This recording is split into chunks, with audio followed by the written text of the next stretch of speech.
welcome to the Great Detectives of Old Time Radio. From Boise, Idaho, this is your host, Adam Graham. If you have a comment, email it to me, box13@greatdetectives.net. Give us a call, 208-991-4783, and become one of our friends on Facebook, facebook.com/Radio Detectives. Well, this episode of the Great Detectives of Old Time Radio is brought to you by the financial support of our listeners. Thank you so much for all of your support. We really appreciate it. Today's episode of Barrie Craig, Confidential Investigator. It's from July 19th, 1953, and the title is Scream for Murder. William Gargan stars as Barrie Craig, Confidential Investigator.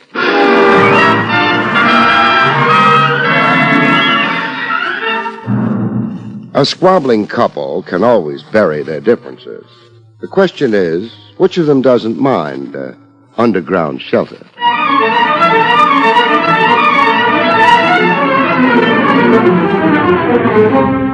The National Broadcasting Company presents William Gargan in another transcribed drama of mystery and adventure with America's #1 detective, Barrie Craig, Confidential Investigator.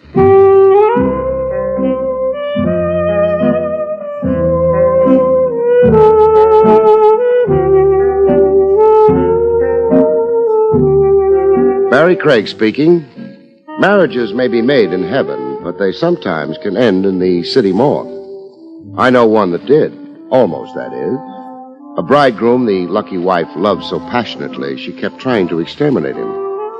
The pigeon's name was one to remember, Killer Best, an ex-pugilist billed as the perfect specimen. He had forceps and biceps like that, and a chest expansion that reached clear to Madagascar. Added to that, he'd read a book and memorized quite a vocabulary. I first met him in his hour of agony in the Cabana Adora, Eats Table d'Hote, where girls in short skirts and long stockings sold you cigarettes at $5 a pack. I was there with Trav Rogers celebrating his birthday. Even lieutenants of homicide have birthdays, if they live to see it, that is. Trav was living. The only immediate threat to his future was the steak he was wolfing. This food is all right. Tell me that again, Trav, when you see the check. Well, how many birthdays does a man have? One a year, the rumor is. Place is crawling with celebrities. Yeah, I see. There's Marshmallow Midas over there. Marshmallow Midas? The Hot Lips trumpet player. Oh. Say, I thought he was dead. His agent dug him up. A 40-week contract came along. You keep informed. Yeah, I'm a who's who. Over there, getting nicely potted, Killer Best. Welterweight contender. Light heavy and ex-contender. He had his nose rebuilt and hung up his gloves. He married into society, no? An educated guy for a fighter. He read Pilgrim's Progress and Frank Merriwell. A polysyllabic grunter. You kill you. Uh-oh, Trav. What? Look at the killer change colors. Change colors? From rosy red to green. He's gagging. Gasping for breath. He's not gasping anymore, Trav. He's conked out. We next saw Killer Best in the Southmore Hospital, a private place where checkbook society can recover from the sheer ordeal of living. The killer was no longer green in the face. He was blue.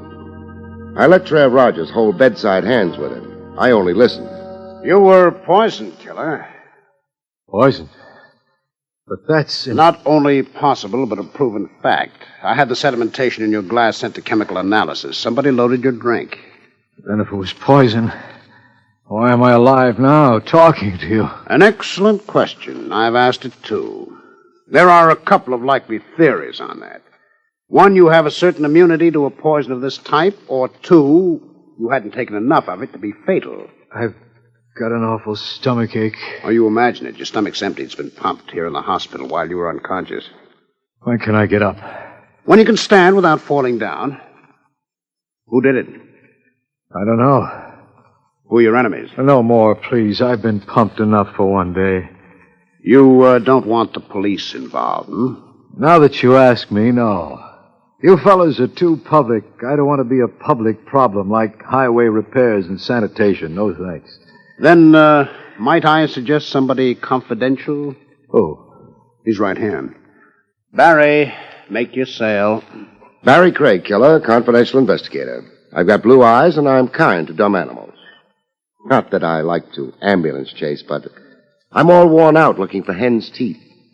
You mean clients are scarce? You've read my diary, and I read your value on the hoof. Meaning I've got money. Meaning I haven't got money. You're hired on condition that you keep wisecracking. And that I find out why you're marked for extinction? Yeah, that too. Your friend here, the lieutenant... Trav Rogers of Homicide. Send him away and then notify my wife for me. Mona Best, Lawrence 6, 4000. What will I tell her? That circumstances make it impossible for me to be home for dinner.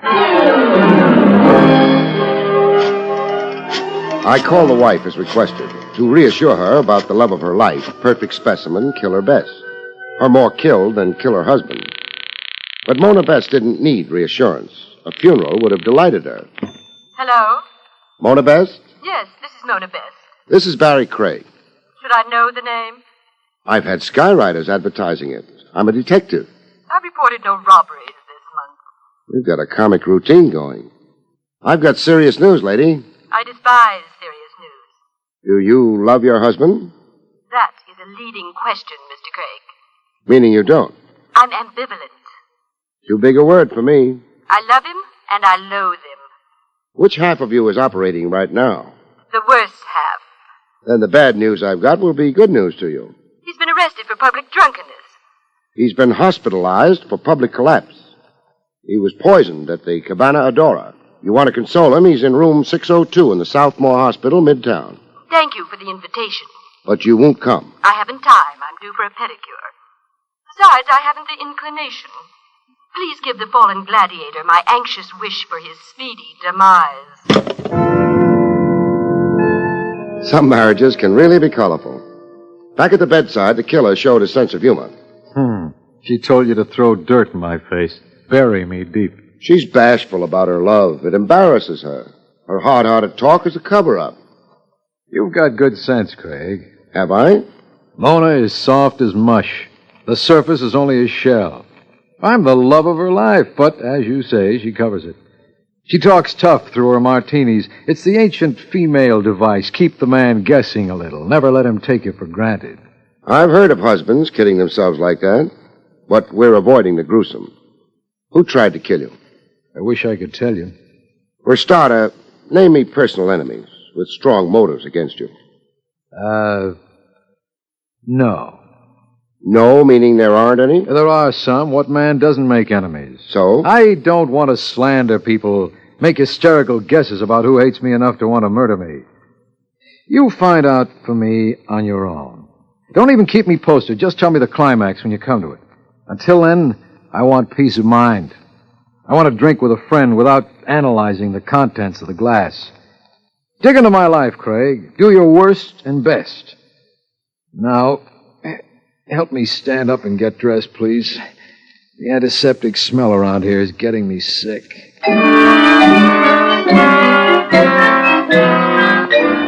I did my worst and best, checking into the life and times of an ex-pug gone blue blood and social register. At headquarters, Trav Rogers had as many facts for me as I could digest.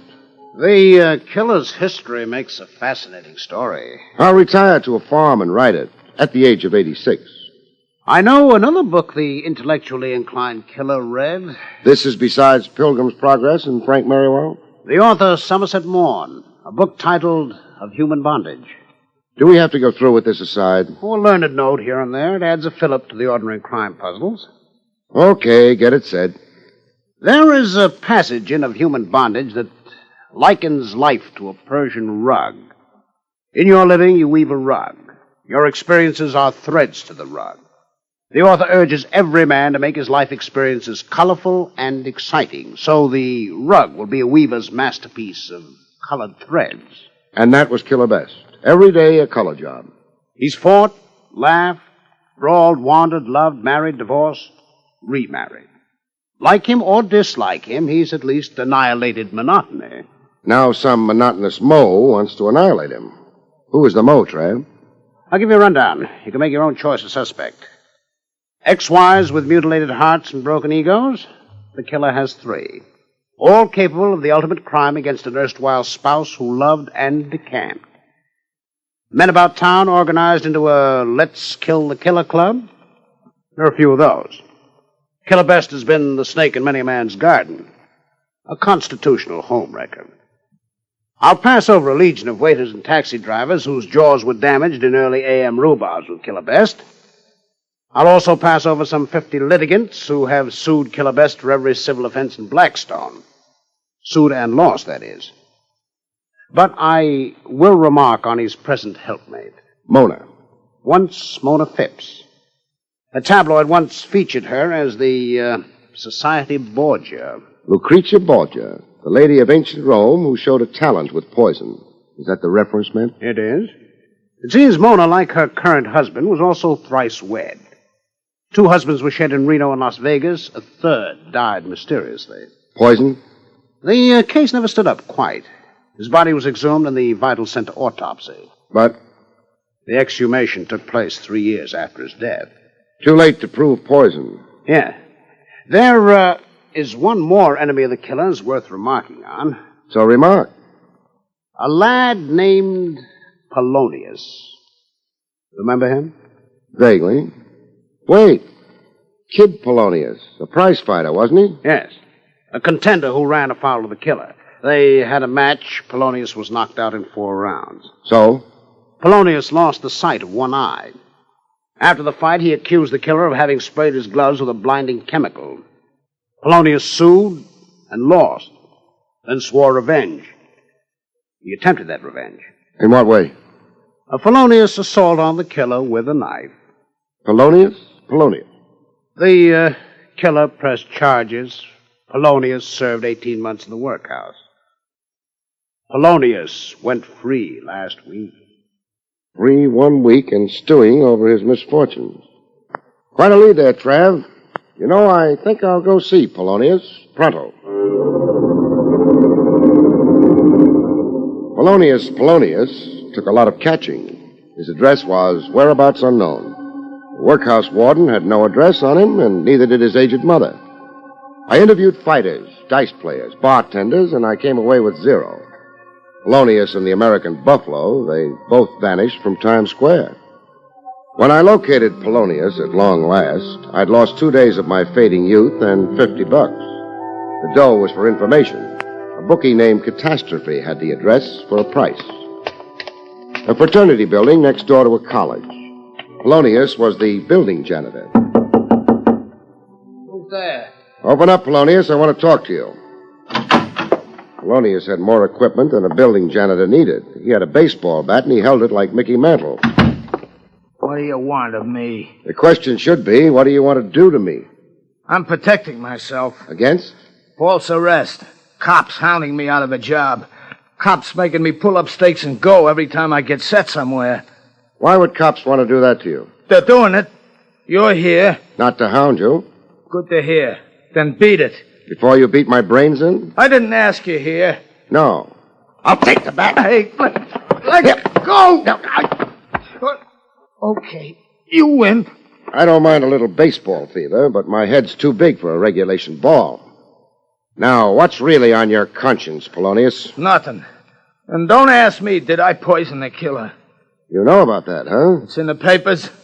And a paragraph in the story reminding that I just finished serving time for trying to bump the killer 2 years ago. You didn't this time? No. I gave up thinking like that in the workhouse. Do a rap, you change your thinking. I imagine. You now feel, more kindly disposed toward the killer? I'd be a liar if I said I did. I hate him. I'd like to see him dead. Only I don't want to be the one who kills him. Why not? I got a life to live. I can't live it in jail. I got this job here. I want to settle down to it. I got a girl. I want to get married, raise a family. Nice idea. But I won't be able to, with somebody out to knock the killer off. He'll get it next time, and I'll be the goat. I'm a dog with a bad name now. They'll blame me. They'll blame me.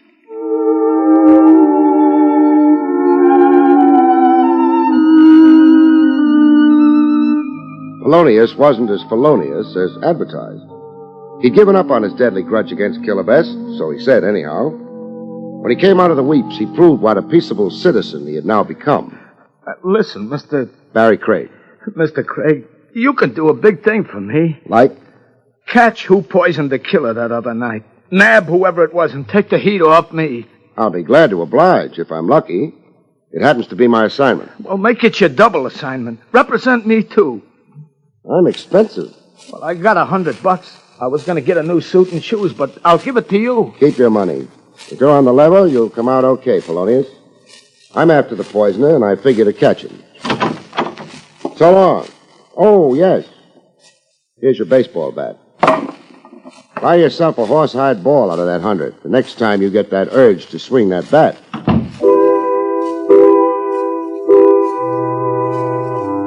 I went back to my office, where I always go to do my best thinking.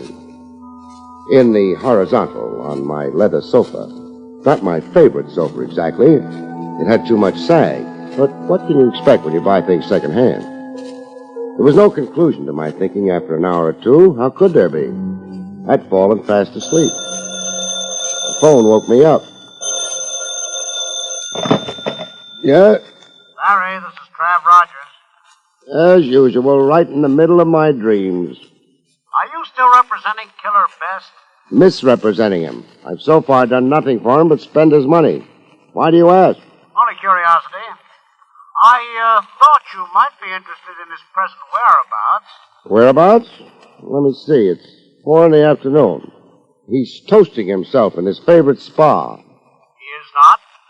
I give up. Back where you commenced representing him. The Southmore Hospital emergency. Not more poison. No. A near cave-in of his head. Near cave-in? A roof cornice narrowly missed him. From being narrowly missed by a roof cornice, you don't go to a hospital. Clever of you. The cornice missed him, but the dagger didn't. Oh, stupid of me. He was knifed 2 hours ago, a block or so from his residence, while out for an evening stroll. And, Barrie. Yeah? Polonius. You won't be visiting him at home for a while. Where will he be? Where he is. In jail. We caught him prowling in the general vicinity where the killer was knifed.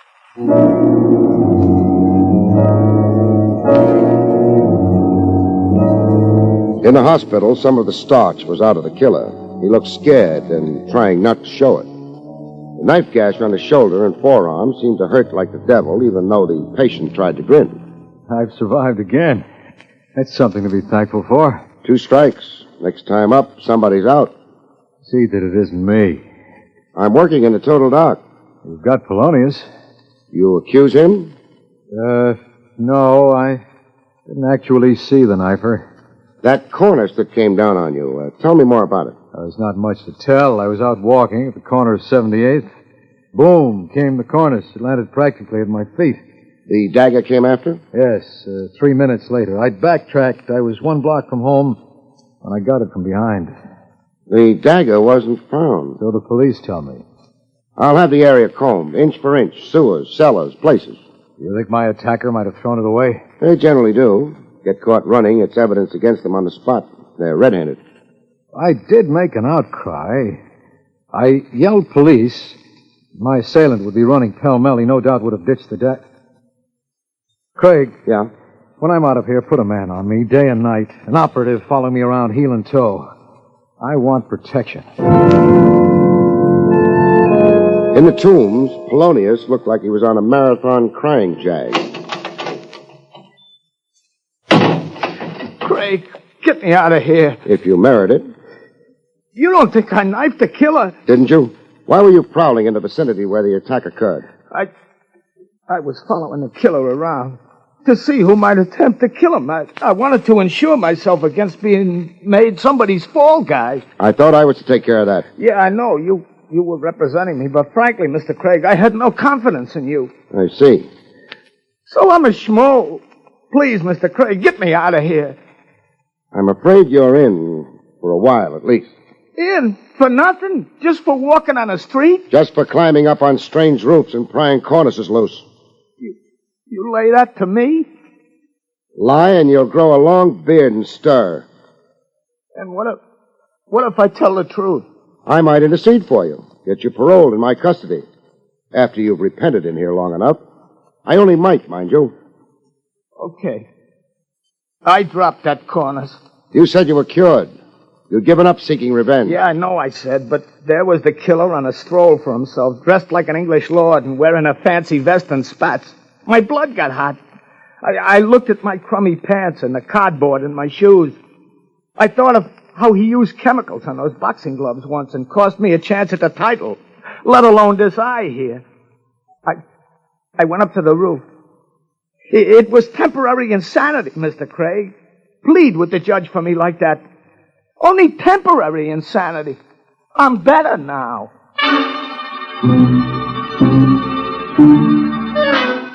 Was Polonius an honest man or a liar? I couldn't swear. But one thing was for sure, he was a character. I organized the search for the dagger used on Killer Best. Look for a dagger in a square-mile area, you really know suffering. No luck so far, Barrie. It figured to be tough. I've got men in wading boots sifting sewer slop, men emptying trash cans and poking into cellars. Nice cooperation, Trav. Thanks. Oh, don't be so egotistic. I'm doing this on behalf of the people of the city of New York. Oh, pardon me. The assailant may not have thrown his dagger away. They invariably do. Still. Oh, wait. Here comes Detective Wilson with a look on him that can only mean one thing. Eureka! He's found the dagger. Finding a dagger is one thing. Tracing it to its source is a horse of another breed. After the same 14 men, plus yours truly, got ourselves acute atrophy of the metatarsals, our aching feet, that is, we gave up canvassing storekeepers.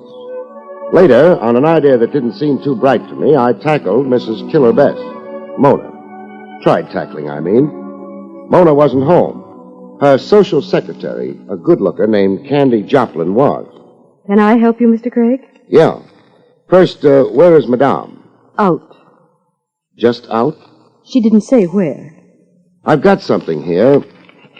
A dagger. Ever see it? I'm not sure. You think you might have? Yes, in a case in the library, I seem to remember a pair of antique daggers. Let's adjourn to the library. That the case? Yes. Well, what do you know? Here's the twin to the one I brought in. Who owns these daggers? Mr. or Mrs.? I don't think I'm able to answer that. But I think I can be of some help. Please be. The daggers, they're antique. They're antique. Mrs. Best shops for her antiques at the Attic Mart on 3rd Avenue. I've often stopped in there with her. The Attic Mart. Unaccustomed as I am to antique hunting, goodbye, doll.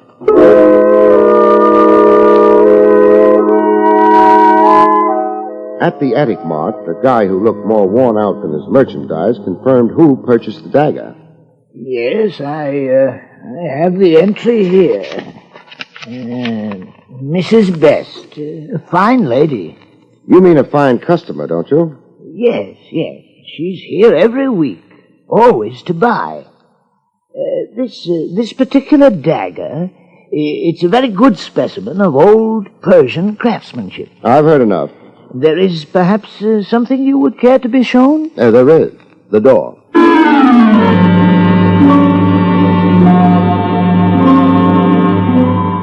Following A.M., I went back for a tete-a-tete with Mona Best.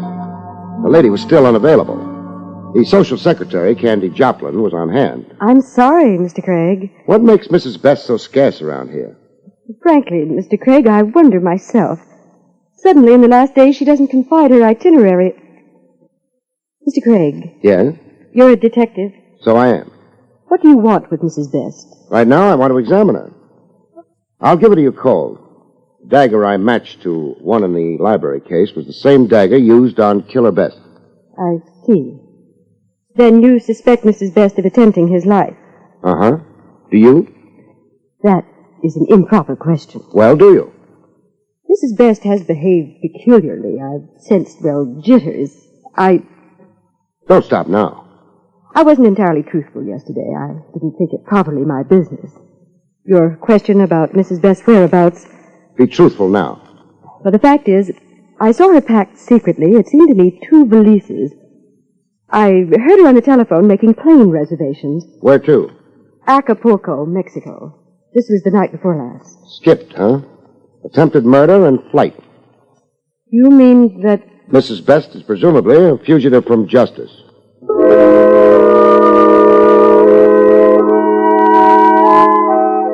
A presumable fugitive from justice, I checked Mona Best's clothes closet. After that, I checked airport records. It proved okay. Item, Mrs. Mona Best, Flight 7, 11:45 p.m. Destination, Acapulco, Mexico. I let police headquarters check it from there. Mrs. Mona Best landed in Mexico, all right, Barrie? And? And nothing. Beyond the airport, the Mexican police have no information. They can't find hide or hair of Mona Best. She's managed to lose herself nicely since her arrival. I'll keep nudging the Mexican police. Don't bother to. Did you just say don't bother to? That's right. Barrie, you stamped into my office. You all but accused Mona Best of attempted murder and guilty flight. Now, don't have a seizure. I said not to bother just now because a shaft of daylight suddenly shone in my head. And the delirium tells you? That Mona Best is not in Mexico. Is not? No. But you traced it to a plane leaving New York. I placed her in a Mexican airport. We only checked the name, Mona Best. Could have been anybody, a stand-in, a proxy, say. Said proxy reassumed her own identity on arriving in Mexico. That's why a Mona Best cannot be found. You've got a notion there. Bet I've got the answer to a cute technique somebody developed to get away with murder. The murder of Mona Best.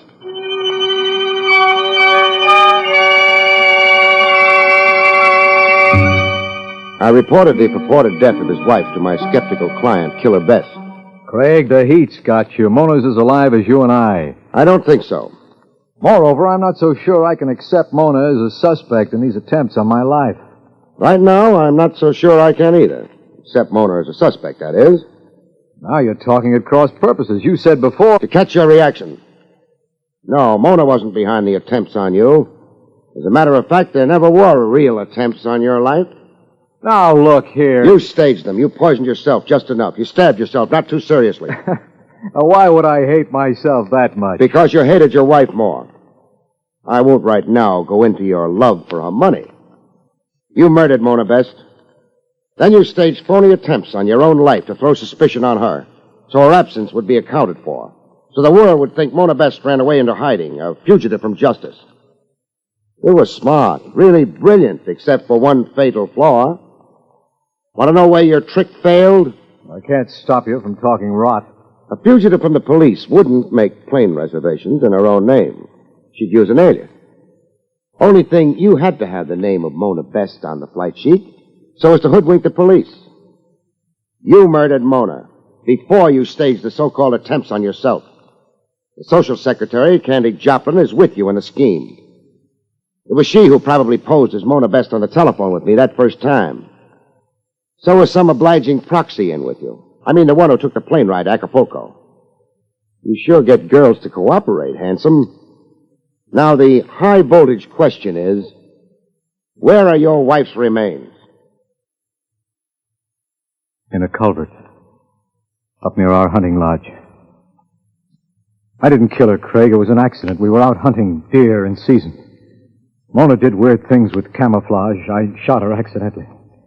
I was in a panic. I didn't think the truth. Cut. You're confusing me with the jury. Even if you convinced me, I couldn't acquit you. I'm only the guy making the arrest, client.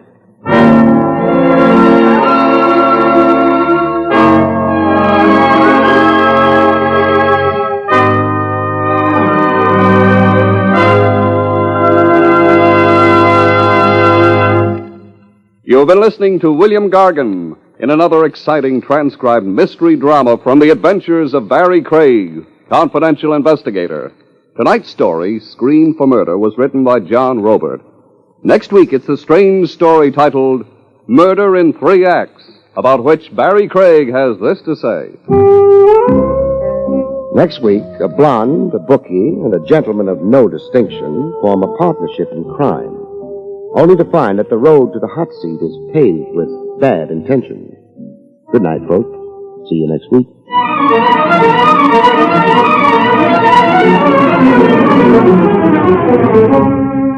The National Broadcasting Company has brought you Barrie Craig, confidential investigator, starring William Gargan. Featured in the role of Candy was Fran Carlin. This is Don Pardo speaking.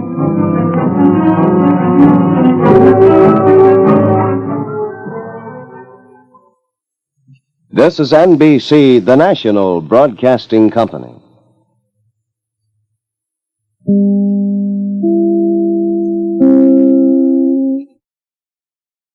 Welcome back. Well, I always have mixed feelings when our hero gets a confession out of the murderer at the end of the program. Of course, with some series, this is practically a fundamental operating principle, such as the Perry Mason shows. But it bothers me when the evidence that they get them to confess on is less than solid. And this is certainly the case, though you can argue if the champ was telling the truth, maybe it makes sense then.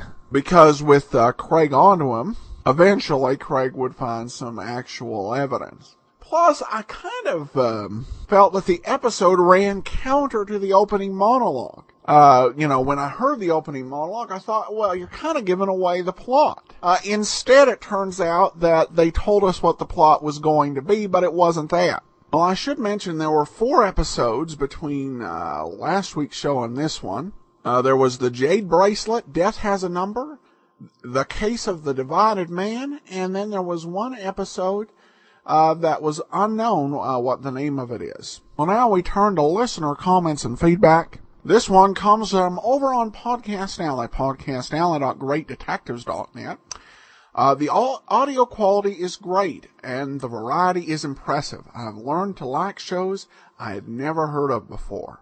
Well, thanks so much, and that's definitely something we go for, as we rediscover some lost shows and lost series that I think folks will enjoy.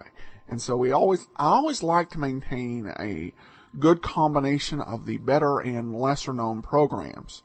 So folks will hopefully come to the podcast for the well-known programs and then catch some of those series that they may not have heard of. Well, that will do it for today. We will be back tomorrow with Candy Matson, and then join us on Monday for another episode of Barrie Craig Confidential Investigator. In the meanwhile, send your comments, box 13 at greatdetectives.net. Give us a call, 208-991-4783. And follow us over on Facebook, facebook.com/radiodetectives. But from Boise, Idaho, this is your host, Adam Graham, signing off.